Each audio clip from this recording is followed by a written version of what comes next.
Pete, it feels like the rain almost made that result inevitable in the end, but what do you make of a draw? Yeah, I think if you come to Chelmsford and you come away with a draw, you're happy in many ways. It's a good, solid performance, I think, by the lads. I thought we bowled and fielded really well yesterday. In some ways, it was setting itself up for a great game of cricket. If I hadn't had that day's rain on the second day, I think the next 2 days would have been really exciting. Was it important coming into today, given the context of the game and that we had lost the game, that it was just sort of settling it down and making sure that result was going to be a draw, if not a win? Well, it was difficult to see how you could get a win out of the game when we started today. We had to try and get those wickets quickly, get our bonus point, which we did. And credit to, I thought, Brett Hutton bowled beautifully all the way through and getting his 5 wickets. And then the key really was to close out the game with the bat. And, credit to Benny Slater who batted through. Ben Duckett was a bit unlucky, actually got that one that goes around the back off your thigh pad. But generally, yeah, I mean, it was always going to be, a draw was always favourite result from the start of the day. You mentioned Brett Hutton. How impressed were you with his performance on his second game of the season, picking up his 200th first-class dismisser in the process as a fifer as well? Yeah, I mean, probably the biggest compliment I give Brett is how hard he worked after being injured. He got injured probably 6 weeks ago. Fitness-wise, he's worked extremely hard over that period. Done a few little adjustments to his action, I think, with Kevin Shine. Came back, bowled really well in practice.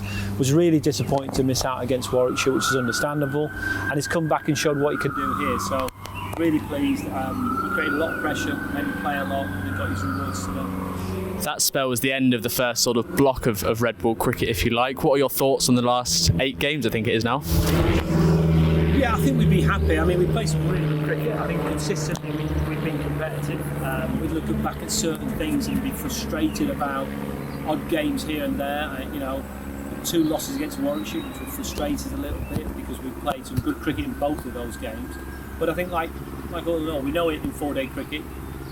You've got to keep coming back and go. I look at it now with 2 games to go before we split into conferences. Still very much in our own hands, and that's a good place to be. And in that block of cricket, what do you take from it, the real positives or perhaps the stand-up performers in that block? Well, I think as a team, the big positive is how we're getting a style to our cricket. Certainly with bowling and fielding, we've been pretty relentless in how we've attacked batters. We've kept pressure on people over a long period of time, which has been great to see. I think as a batting group, they're starting to get to know each other. Stability at the top of order with Slater and Hasib.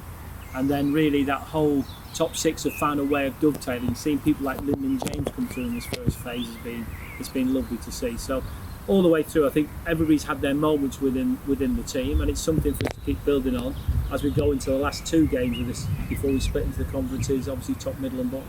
We go into the Vitality Blast, of course, next week. Is that healthy almost to have a little bit of a break away from the red ball game, given how intense it's been over the last 2 months?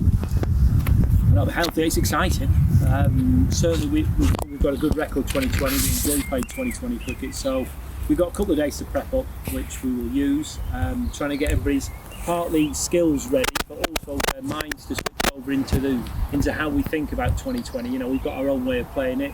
Got a really tough game up front at Worcester away, and the games come thick and fast. So really the next 2 days are about us really just getting our heads together, identifying our team and squad for that tournament, and being ready to go come Wednesday.